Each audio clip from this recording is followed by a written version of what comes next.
Why, hello there, guys. This is Florryworry, and welcome back to Eu4. We are playing with the new Dharma expansion, the new Dharma DLC. If you are watching this, then I am sitting on a plane, leaving for Denmark on vacation, which is why this is on YouTube and not on Twitch. So this is legitimately pre-recorded. And it's freaking me the fuck out. I don't know how to talk. I don't know how to do Let's Plays without having a chat to talk to. So this is gonna be a little bit awkward and weird. And it's making me feel incredibly uncomfortable. Anyway, we are going to be playing as Afghanistan, and we are hunting an achievement today. Oh, it's okay. I can cut this out. I can cut it all out, guys. Because it's pre-recorded. There was an achievement that I found incredibly interesting. It is the Sikh Pun achievement. Convert to Sikhism and form the nation of Punjab. Oh boy. No, the achievement we're going after is the true heir of Timur. Starting as a Timurid subject, form the Mughals and conquer India by 1550. Now that seems really hard. In the previous patch, Conquering India, and also we have no music.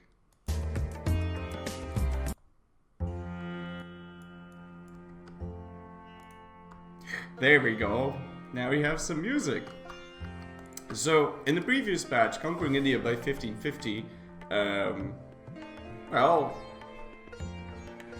that's no walk in the park, man. That's no pushover.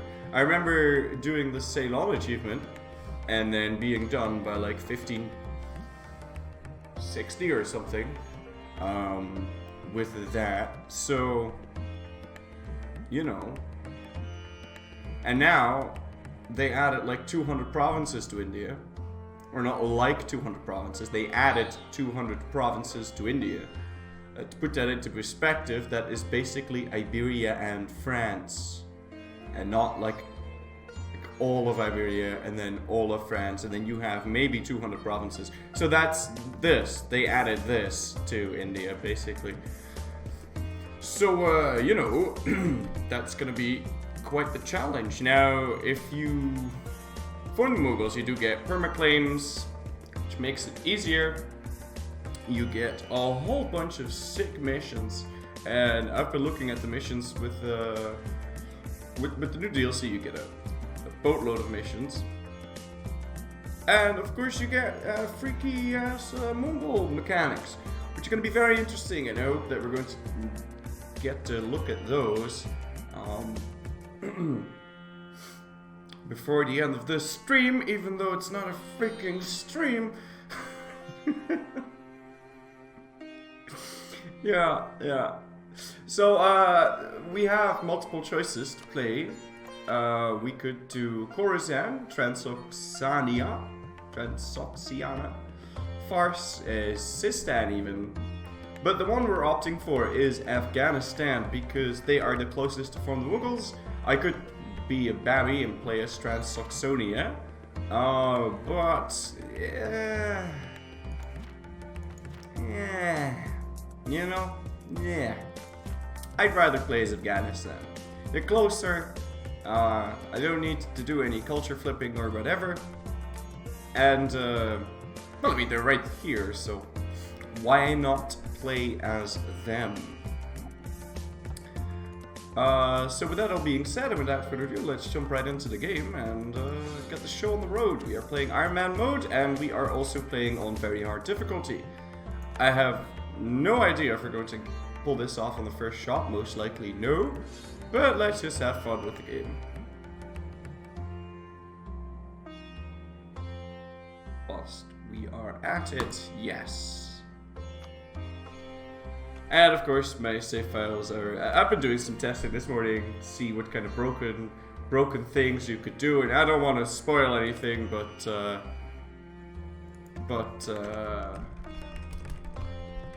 well, let's just say our next run's going to have to do something with horses.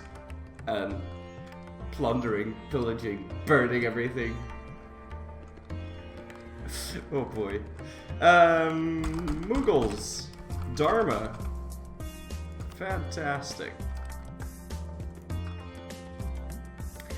I tabbed out to check my lost frames, but if I'm not streaming, then of course there's not going to be any lost freaking frames.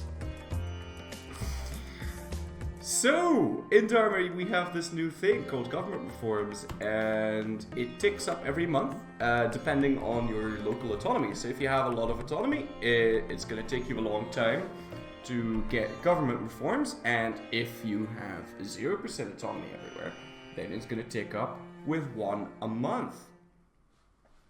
Or actually, no, not with one a month.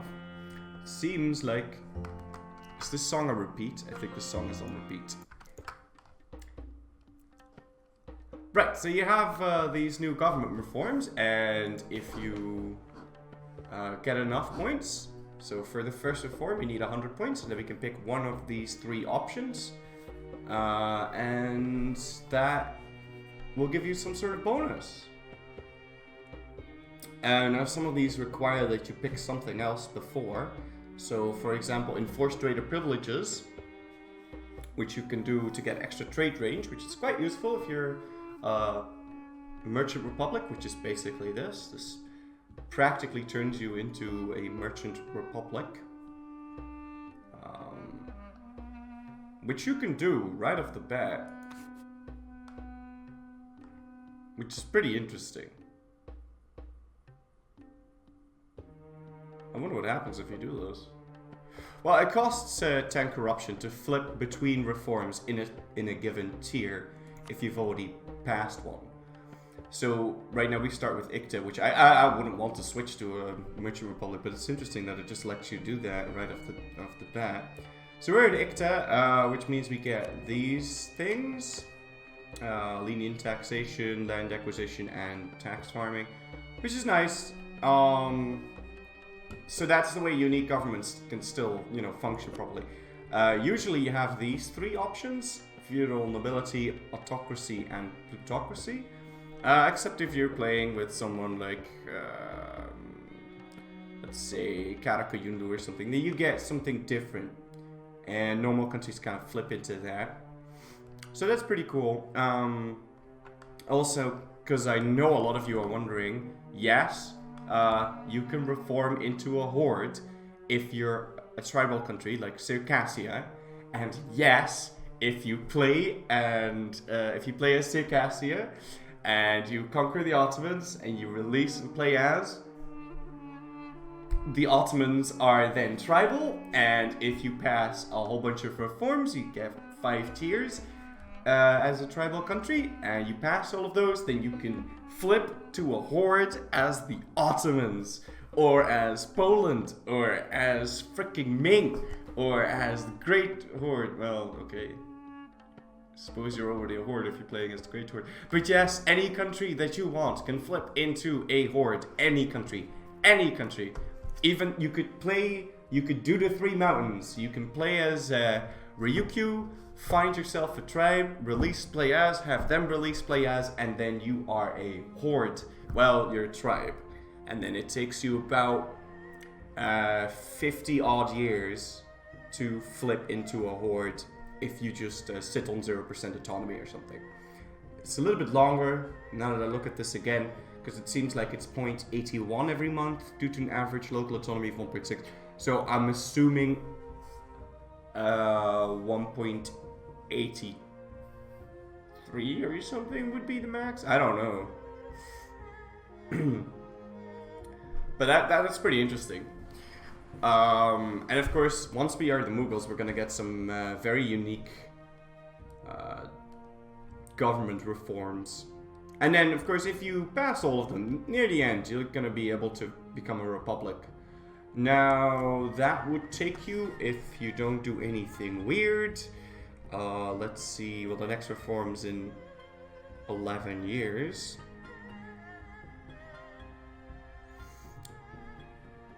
No math on stream. 135, let's say 150 years. So in 150 years, you could become a republic as anyone. 150 years into the game. Or 150 years into the game, if you're a republic, you can go monarchy.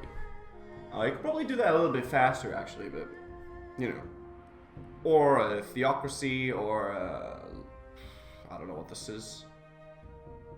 Okay, that just gives you a, yeah. Okay, so this doesn't flip you to anything. It just gives you a choice between admin policies or more maximum absolutism, which is pretty much a no-brainer there. Or, you know, you could just apparently press this and then become... Oh wait, it's actually a plutocratic kingdom. It's a plutocratic kingdom. What? Okay, hold on. I will be pressing this just to see what happens.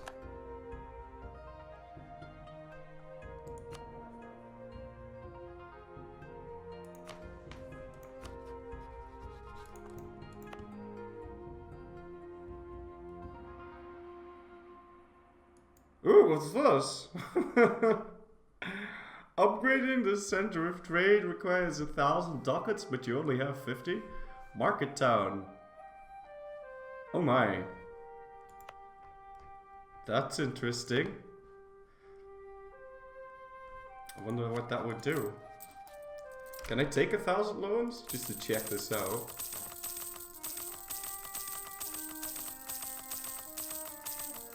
Okay, so now we have 1,000 ducats of debt.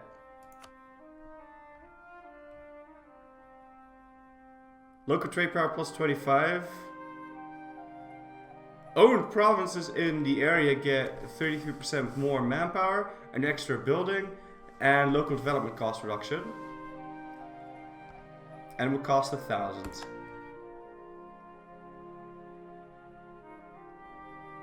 Okay, so that basically gives you even more trade power then. It's interesting. And it gives a bonus to all of the centers of trade. Apparently you can also It's a World Trade Center in Afghanistan. Oh god. Shit's sake. God damn it. Right. But, wow, that's interesting. Okay, so what does downgrading it do? Well, I need some prestige for that. But what I also wonder is if you declare bankruptcy now, does it, like, get removed? Not that that would be worth it, but... No, it doesn't get removed, so it's still there. Well, there you go, ladies and gentlemen. That's the opening for Afghanistan. Hope you guys enjoyed. This is obviously how you're supposed to do this. That's really interesting, though. So, okay. Cool. Oh, you can actually see the centers of... Oh, look at this. Oh, wow, it's so cool. Oh, it's amazing. And there's way more of them as well. There's way more centers. Look at these. Trebizond has one. And oh my god, so much trade. What the hell? There's so much trade. Look at this. Look at that. Freaking... Wow. What? What? And Genua has also world ports. And a world port's even better than a... No, it's the same one. Oh, a global modifier plus 25 Navy tradition. Do I have a global modifier? No. Okay, so only on port provinces then. Or is there a super important inland center of trade? I don't think there is one yet. Well, there you go, ladies and gentlemen. That's a new interesting money sink that we can use to upgrade our trade. Wow, it's a hefty price though. I don't think that is worth it. Look at the trade in India. There's so many freaking trade centers. Oh my god, what are you supposed to do with all of these? What the hell? Oh wait, hold on, there's another one. Is it the same? Yeah, it gives yearly Navy tradition. But you can get so many of those. If you get 2, do you get that bonus twice? I wonder. I truly wonder. What? Entrepot. Market town. Some of them have names. Oh wait, no, never mind. They're called a natural harbor, and then they're called an... Okay, I see. World port. Local sailors modifier plus 100%. Wow, so interesting. This song is a bit sad. I'm gonna skip that one. Okay. Well, with that all being said, and without further ado, let's close this, because of course I don't want to start as a bankrupt Afghanistan with the World Trade Center in my hands. So... But that is so freaking interesting, man. I was actually scared to death I would accidentally press the start streaming button and then show you guys stuff that you're not allowed to see yet. Which is why I'm not streaming this. I'm not streaming this because there's an embargo, which, if you're watching this, has been lifted. Because there's an embargo until 9 AM tomorrow for me. That is so interesting though. Wow. There's so many centers of trade. It'd be very interesting to see what that does for gameplay purposes, and if it's worth it to upgrade all of your centers in India to high-level centers. Oh boy, this has all been very interesting. Alright, so we're playing as Afghanistan. We want to liberate ourselves so that we can go invade India. We can form the Mughals, and we only need 2 provinces for that. We need either Lahore, Doaba, or Central Doab. That's going to be either Lahore or Doaba, you know. Yeah. So, and then we need to own Delhi. So we only need 2 provinces, which is very interesting. Very interesting indeed. It's like, it's so weird that you can just like grab this, grab that, and then suddenly Mughals. And all of a sudden you get permaclaims on the half the globe. It's beautiful. It's beautiful. So I guess we are going for the core creation cost reduction. Seems like a good idea. And oh, that was a mistake.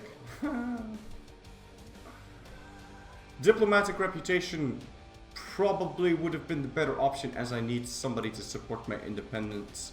And I don't know if that's even a possibility. Ask to support independence. Oh, the Mamluks are actually relatively close. Interesting. Also, we can offer an alliance to Transsaxonia, so they will help us in our independence war. And we should build up to force them out. Yeah, okay, so if I had gotten the Diplo rep thing, I would have been able to immediately ask the Mamluks for assistance in my independence war, so that would have been a better idea, but you know. Fugaz and Fukizi. Also, there have been made some changes to estates. Instead of ticking up slowly when you have 80% or more influence, they now will not take over the country until you hit 100 influence. Yes! So nice. So cool. Also, there is no minimum country or minimum amount that they want. So estates are now really nice, and you can ignore them if you want to. You can completely ignore them and maybe give them some shit every once in a while. Also, there is no excuse to not get the 75 influence thingy now, and also it's just so much nicer. Although, keep in mind, there are still there are still some nasty events that can fire after you get over 70% influence. So you can still get the new men event, which has a very high chance of firing after the merchants hit more than 70 influence. So that's something to keep into account.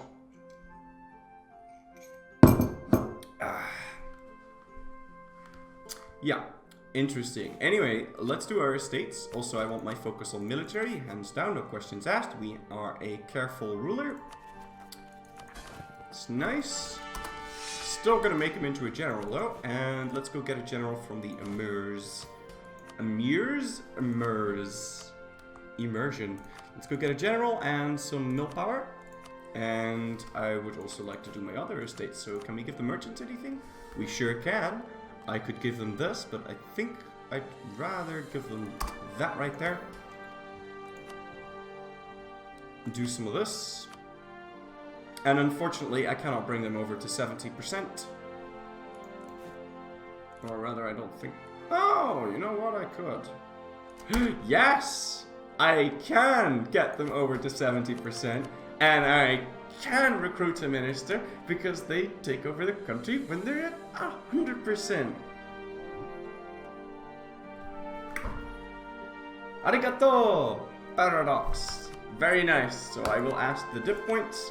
And I will also ask the money, but of course I'm going to wait 1 month because I'm sitting on 20% trade efficiency, so I may as well wait. Oh, that is so nice. So cool. Amazing. We can't do anything with our dhimmi because we have no heathen land as of yet. And I will recruit a minister and recruit an inquisitor, and that's going to make our dhimmi upset, but they have no effects because they are on 0% influence, which is also a nice change. Because before, it would just remove the dhimmi. You wouldn't see them anymore. Like, you could play as someone and make sure that your nobility have 0 influence, and then they wouldn't even pop up in your estate tab. But now it actually tells you, okay, they're not there because they have no influence, so they have 0 effects.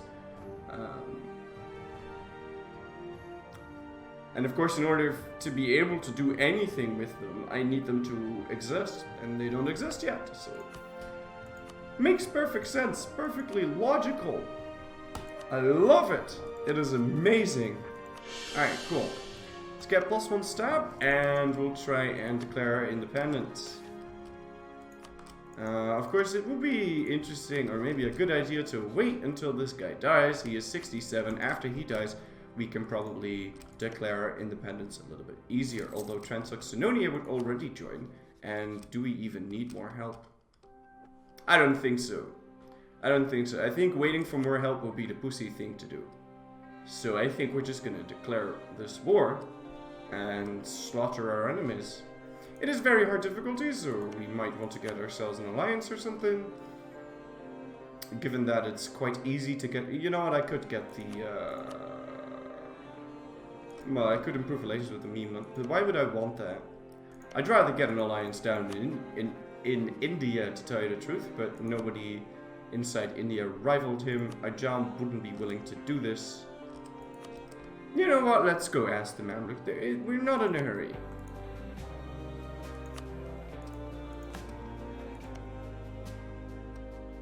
Unless they placate local rulers on Transoxania, in which case we are pretty much in a hurry.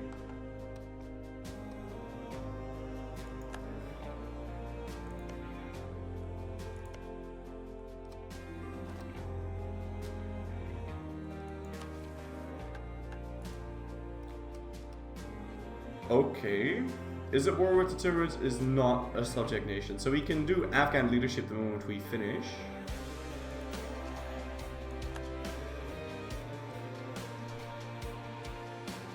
I don't want a royal married to Timmy's. They could shove it up their that place where the sun doesn't shine. And yeah, we just need a couple more months and then we can do this. Our heir is less than stellar. That's okay though. I built some extra units just to be able to... Oh, alliance breaking. What? Oh shit, they're loyal now. Would they still join if I dial this? Oh, they would.